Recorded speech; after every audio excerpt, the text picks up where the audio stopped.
Bienvenidos a la semana 5 del curso. Qué rápido ha pasado la semana, ya nos encontramos casi en la penúltima clase. Quiero comentarte de que en esta presentación vamos a tener un tema denominado violencia contra la niñez y la adolescencia. Es un tema bastante sensible, complejo, prolijo también, por lo que hay muchísima información y hemos tratado de organizar esta presentación con aquella información relevante y que sea necesaria para tu trabajo con la población que tienes a tu cargo, ¿sí? Quiero comentarte también de que he elaborado una diapositiva, un PPT con varias diapositivas, quiero decir, y que ya está en la plataforma de Canvas, la cual puedes descargar y seguir paso a paso con este video, ¿ok? Por otro lado, también vas a encontrar recurso académico, investigaciones, artículos, libros acerca del tema de la violencia para que puedas nutrirte académicamente y te permita elaborar tu propuesta de intervención si es que vas a trabajar este tema. Empezar con este tema es difícil, preocupante, porque las cifras que nos comparte UNICEF, la OMS y Together for Girls son devastadoras en relación a la violencia que se puede ejercer con personas tan vulnerables que son quienes son los niños y los adolescentes. Por ejemplo, las estadísticas nos dicen que 2 de cada 3 niños o niñas menores de 15 años experimentan algún tipo de disciplina violenta en el hogar, ya sea psicológica o física. 1 de cada 2 niños y niñas menores de 15 años son sometidos a castigo corporal en el hogar. 1.1 millones de niñas, adolescentes entre las edades de 15 a 19 años han experimentado violencia sexual o cualquier otro acto sexual forzado, incluyendo desde el tiempo de la infancia. 4 de cada 10 niñas entre 15 y 19 años han experimentado alguna vez violencia por parte de su pareja. 1 de cada 5 mujeres y 1 de cada 13 hombres declaran haber sufrido abusos sexuales en la infancia. Cada día 67 adolescentes entre las edades de 10 a 19 años son víctimas de homicidio. En realidad son cifras alarmantes, preocupantes, que nos interpelan y que no solamente nos llevan a reflexionar, sino también a poder tomar decisiones y a elaborar planes, a desarrollar estrategias con el fin de disminuir o erradicar esta violencia en la población menor con la cual nosotros interactuamos. La violencia no respeta credos, tampoco etnia. Y nos preguntamos entonces, ¿la violencia infantil se puede dar en hogares evangélicos? La respuesta es sí.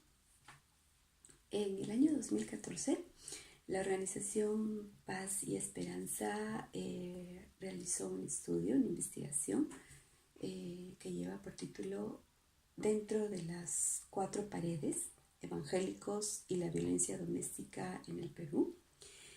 Y hay 5 conclusiones que quiero compartir contigo, las cuales me parecen interesantes. Sin embargo, hay todo un estudio que justamente el recurso también está dentro de la plataforma y también el link está en las diapositivas, ¿sí? Por ejemplo, la primera conclusión a la que llegan es que no hay una diferencia significativa entre el pensamiento y las actitudes de las iglesias evangélicas y la sociedad en general en relación a la violencia doméstica. No se encuentran diferencias. Por otro lado, la iglesia está compuesta por un porcentaje significativo de personas que han sufrido violencia familiar y abuso sexual y que por eso mismo están en riesgo de vivir con violencia en la actualidad. Quiere decir de que cualquier factor puede desencadenar esa violencia latente que está allí, la cual puede ser ejercida con las personas que estén a su alrededor.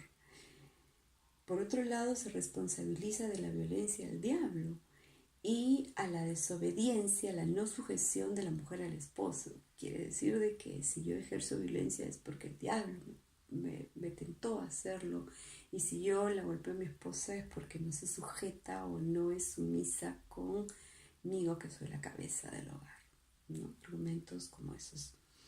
La creencia de que denunciar la violencia doméstica es contraria a las enseñanzas bíblicas alimenta la impunidad y minimiza o justifica la violencia. Nada más alejado de la realidad cuando la Biblia nos dice que declaremos la injusticia y que seamos defensores de los más vulnerables. Y finalmente nos dice que existe violencia familiar en los hogares evangélicos y que esta es de diversidad, de diversas maneras, y que la perpetran varios integrantes de la familia. Entonces, el link está ahí como para poder seguir la discusión entre compañeros, ¿no? Leamos y discutamos acerca de esta investigación. El tema del abuso y la violencia aparecen de un momento a otro, se dan así por arte de magia. La respuesta es no.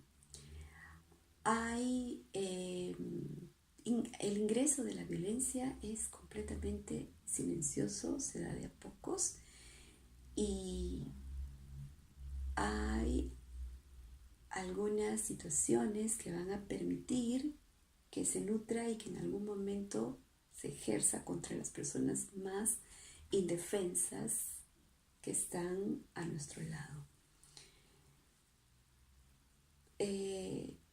Felipe Lecanelier es un investigador, psicólogo chileno, quien hace diversos estudios en relación al tema del apego, y en una de sus conferencias él presentó a sus estudios, algunas de esas investigaciones, esos estudios que me parecieron interesantes poder compartirlas porque me permiten encontrar pequeñas pistas que responden a la pregunta de cómo es que se va instalando de a pocos la violencia en los hogares, ¿sí? Uno de esos estudios, por ejemplo, tiene que ver con la prevalencia de dificultades emocionales, sociales y conductuales en niños de 1 a 5 años en 24 países, ¿sí? Y el hallazgo de esta investigación fue que el 40% de niños entre 1 a 5 años ya tienen problemas emocionales. Fíjense, niños menores de 5 años con depresión, con problemas de ansiedad, angustias, miedos, pánicos, menores de 5 años con la salud mental alterada. Él redujo luego su población de estudio a espacios educativos, a centros educativos para investigar sobre el bullying. Y los hallazgos de esta investigación fue que alrededor del 40-50% de los alumnos refiere sentir miedo cuando va al colegio. Pero, ¿por qué? ¿Por los amigos? ¿Por los profesores? No, refieren sentir miedo de no rendir en el colegio. Eso quiere decir miedo de la reacción de los padres, miedo de los padres.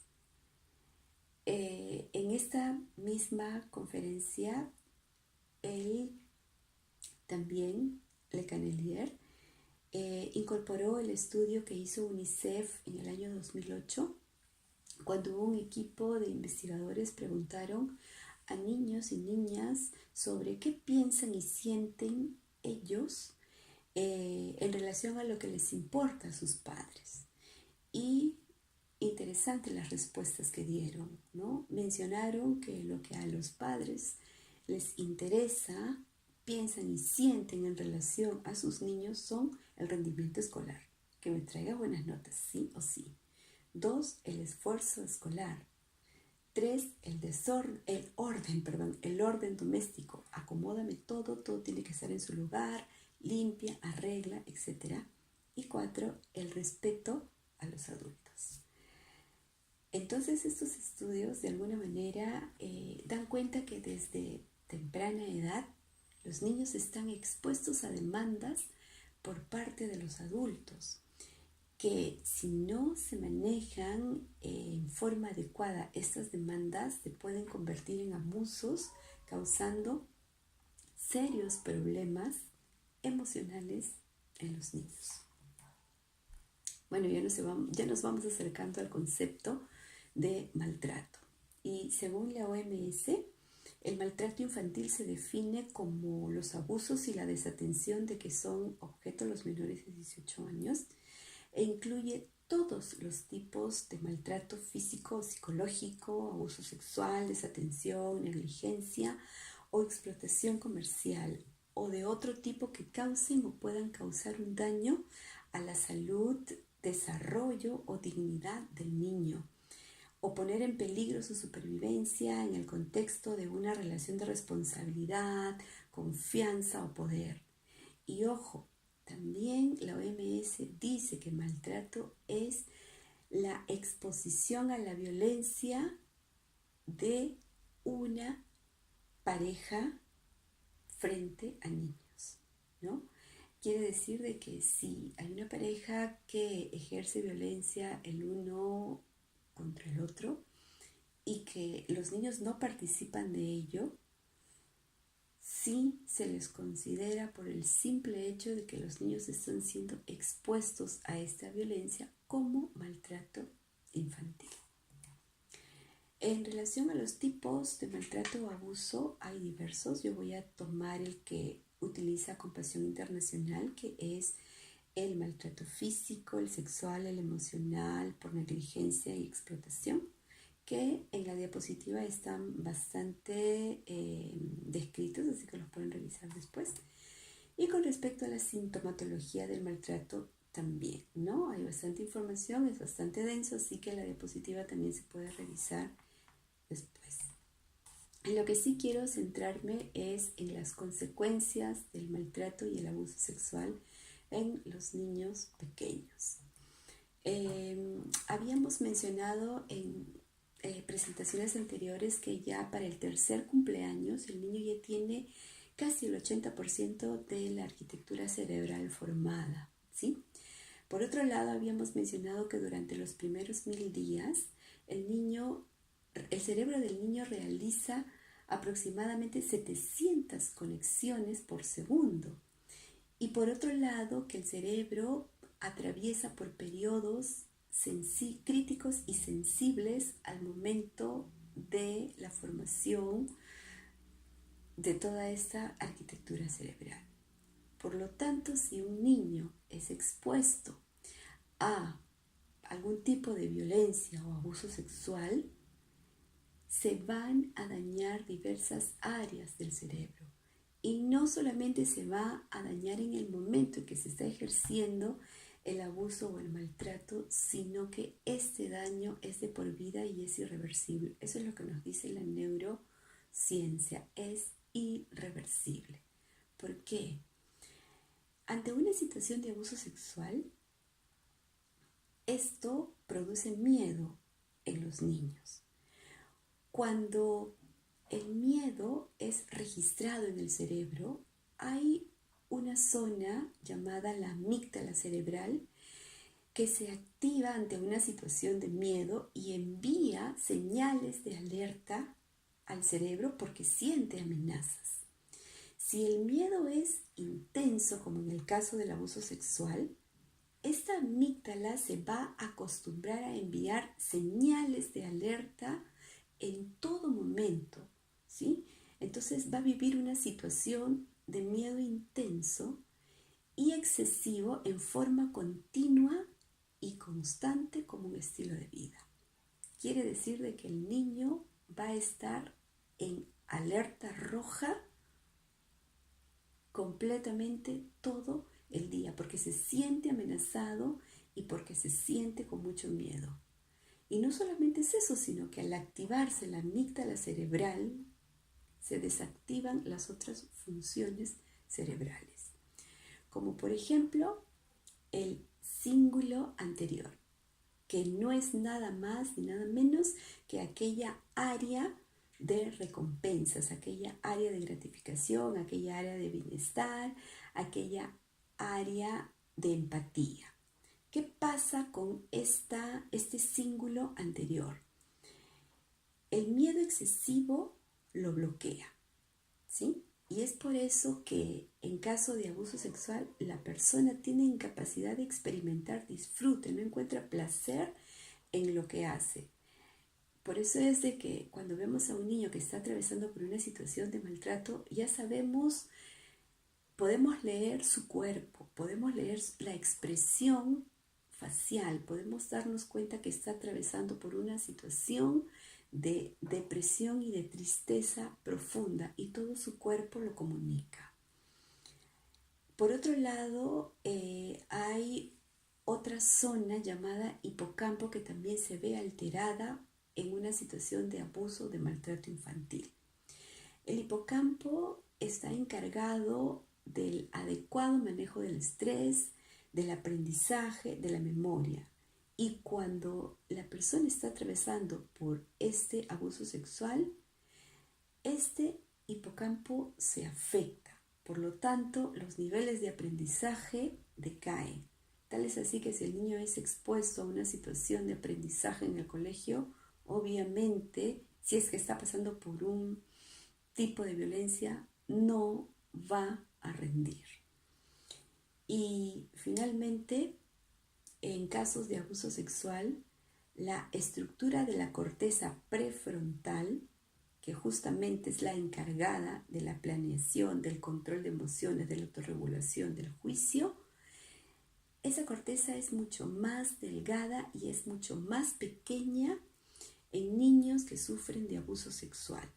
Por lo tanto, al no tener las condiciones y la estructura normal, se va a ver afectado el juicio, se van a ver afectadas las emociones, no va a haber autorregulación y se va a desactivar cuando la amígdala esté activada. Entonces, esto realmente nos tiene que llamar la atención. Hay una infinidad de consecuencias cuando los niños son expuestos a la violencia en sus diversos tipos. Justamente por esa razón, ya en Perú hay una ley que prohíbe el castigo físico y humillante para niños, niñas y adolescentes, ¿no? ¿Cuál es el propósito de esta ley? Contribuir a la promoción de prácticas de crianzas positivas que no impliquen maltratos, malos tratos y violencia en general. ¿Y dónde se aplica? En todo escenario y en todas las personas, cuidadores, papá, mamá, tutores, profesores, representantes, administraciones públicas, privadas, autoridades, todas aquellas personas que tienen bajo su cuidado y protección a un menor, ¿sí? Nosotros tenemos una gran responsabilidad como líderes, como docentes, como tutores, como pastores, como ciudadanos, de no quedarnos callados ante una situación de abuso, de declarar la violencia en instancias legales que puedan ponerle fin y que puedan ayudar a que la víctima se recupere lo más pronto posible si es que tiene la oportunidad de hacerlo. Nuestro rol es ayudar a identificar estos casos de abuso sexual y de denunciarlos. Es nuestra misión como personas, como iglesia, como ciudadanos.